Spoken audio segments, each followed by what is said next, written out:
ASPxGridView supports displaying master detail grids. You can build master detail layouts with any number of nesting levels and any number of details at each level without having to code too much.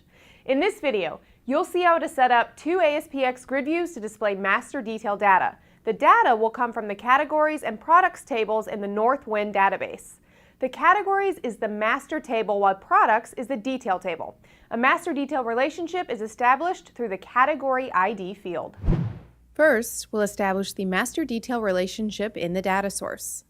Configure the products data source to add a where clause for category ID. The source for the category ID will be a session field, which we'll define in the code behind.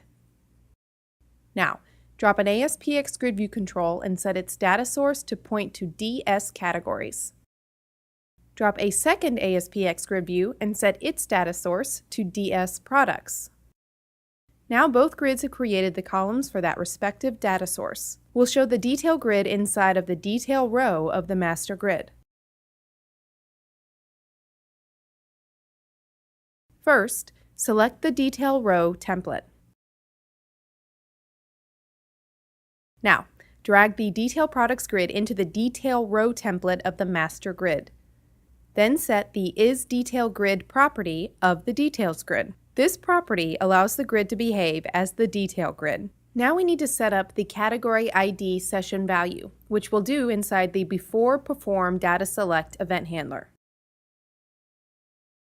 Set the session category ID to the grid's getMasterRowKeyValue method, and that's it. The only line of code you'll need to define for the master detail grid is set. Click End Template Editing on the master grid. The detail row is hidden by default. To display it, set the Show Detail Row property to true. Now let's run our project. If you expand the first category row for beverages, you'll see all the related products for beverages.